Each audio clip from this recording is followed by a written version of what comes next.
Welcome. Itong energy reading para sa'yo ngayong Leo season. Kung naniniwala kang deserve mo ang kasaganahan at biyaya, this reading is for you. Start na tayo.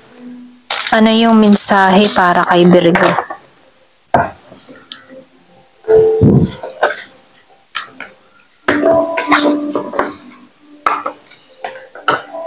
Give me the message for Virgo.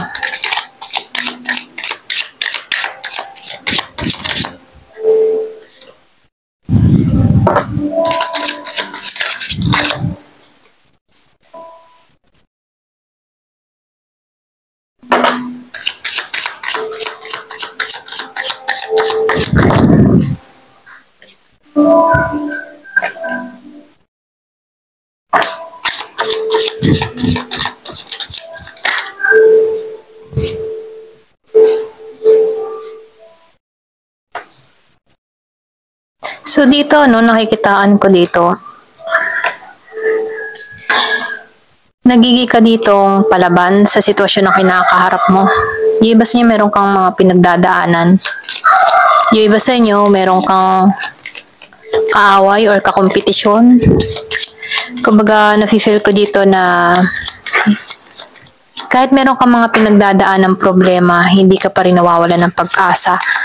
Andun yung faith mo. So dito, nakikitaan ko dito, marami kang mga kinakaharap na pagsubok. Yung iba sa inyo, pwedeng meron kang problema sa panahon ngayon.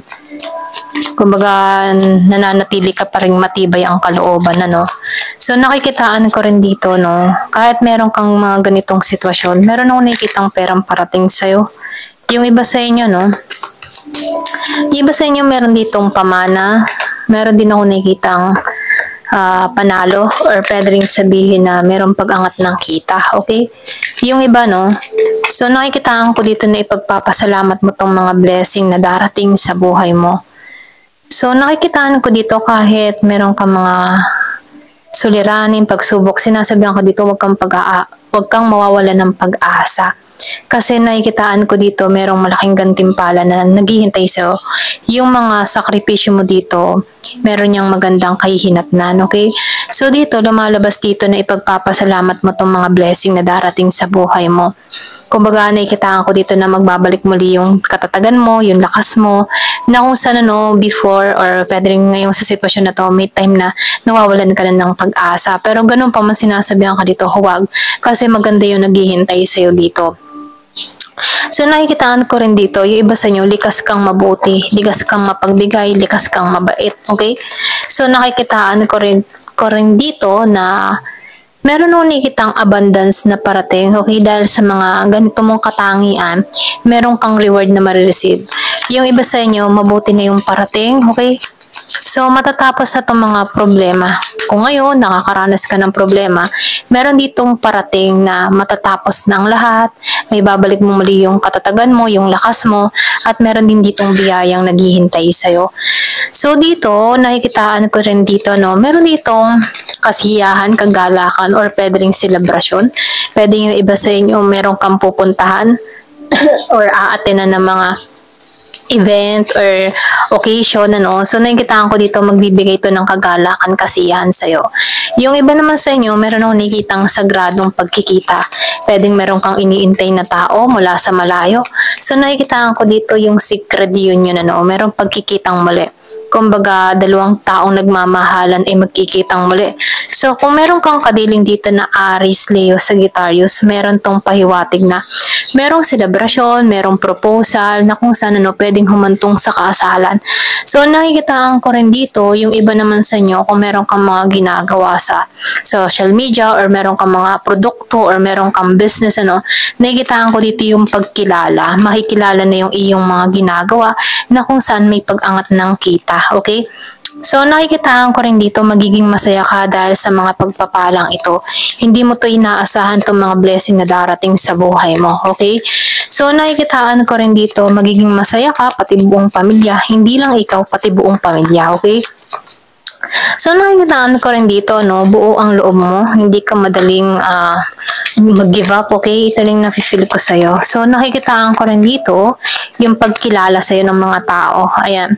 So dito, no, nakikitaan ko rin dito, yung iba sa inyo nagiging kang maingat, okay? Pwede meron kang mga yung matibong nagpuput ka ng boundary, pwedeng meron kang pag-iingat na ginagawa mula sa isang tao, or pwede rin meron kang kaalitan, kaaway, ano, kumbaga andun yung pag-iingat mo mula sa taong ito. Hindi ka basta nagtitiwala dito. Ito lang yung nakikita ko, no? Kumbaga, andun yung depensa mo. Ayan. Kumbaga, andun yung pag-iingat mo para sa sarili mo. Yung iba naman sa inyo, kaya ka maingat dito dahil pinoprotektahan mo lamang yung sarili mo. Okay? So, dito, nakikitaan ko rin dito, ikaw yung tipo ng tao na knowledgeable, no? Marami kang karunungan, marami kang kaalaman. Pwede rin sabihin na marami kang na-experience sa buhay, ano, na kung saan, kung bakit nagiging kang mas matatag sa panahon ngayon. So, lumalabas din dito, nakikitaan ko dito, ikaw yung tipo ng tao na faithful or pwede rin madasalin, ano. Hindi ka nawawalan ng pag-asa hanggat kaya mo, andun yung faith mo, no. So, nafe-feel ko dito na ikaw yung tipo ng tao na kahit may mga pagsubok na kinakaharap, nakakabangon at nakakabangon pa rin. Kumbaga, nakikitaan ko dito yung katatagan mo at yung lakas ng pananampalataya mo. Okay? So, nakikitaan ko dito, no, meron travel or pwede rin sabihin na yung iba sa inyo, no, meron kang balak mang ibang bansa or may balak kang mag-relocate sa ibang lugar, lumipat ng bahay, lumipat ng lugar, lumipat ng trabaho. So, nafe-feel ko dito andun yung pagbabalak mo. Ito lang nakikita ko. So, nakikitaan ko dito nag-iintay ka pa lamang. Okay? So, yung iba naman sa inyo, meron kang mga iniintay na tawag, iniintay na documents, or pwede rin meron kang mga iniintay na tao. Okay? So, nafe-feel ko dito, andito ka sa period na meron kang iniintay. Okay? So, nakikitaan ko dito, no, pwedeng iniintay mo yung pangarap mo matupad, ganyan. Ikaw yung tipo ng tao na dreamer, marami kang gustong mangyari, marating. Andun yung hope mo, hindi ka nawawala ng pag-asa na isang araw itong mga pangarap mo ay mapunta sa realidad.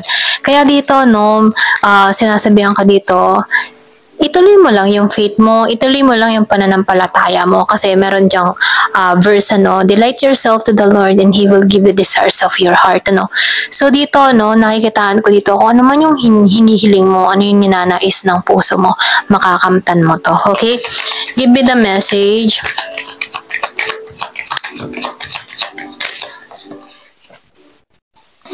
So, meron ka ditong Page of Cups, playfulness. So, wag mong hayaan na ma-stuck ka, no? Wag mong hayaan na malugmo ka. Kasi minsan, kailangan natin makita muli yung saya sa ating puso, sa ating sarili, no? Kumaga, kailangan natin na maging masaya sa bawat hakbang na ginagawa natin, okay, sa ating paglalakbay dito sa mundong ito, no, kailangan natin i-enjoy ito, hindi natin kailangan sakupin ng kalungkutan at mga problema. Bitawan mo to kasi nakikitaan ko dito, merong pag-asa na parating sa buhay mo. Okay, so dito, nakikitaan ko dito, marami kang responsibilidad na kinakaharap. Pero ganun pa man kahit marami kang responsibilidad na kinakaharap, nakikitaan ko dito buong tapang mo tong kinakaya at nililingon mo na lamang tong mga tao or mga pangyayari or mga karanasan na naranasan mo sa iyong buhay. Pero ganun pa man, nakikitaan ko dito, andin yung responsibilidad mo para sa'yo, para din sa mga taong mahal mo. Okay? So, tingnan pa natin dito, no? Kung ano pa yung mensahe. Give me the message.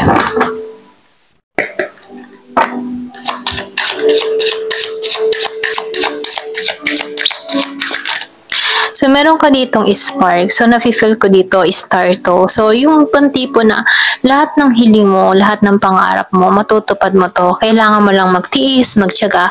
Kasi yung oras na ipinagkakalob sa atin ay makakamtan din natin ito sa oras na ipinagkalob ng Diyos. Okay? So, nafe-feel ko dito, yung ninanais mo, makakamtan mo to. So, meron ditong paglaya, ano, kumbaga nakikitaan ko dito, pwedeng makakalaya ka na sa mga sitwasyon or pwede rin dito yung pagpapalaya sa mga alalahanin, no? So nakikitaan ko dito matatapos na mga problemang dumarating sa buhay mo.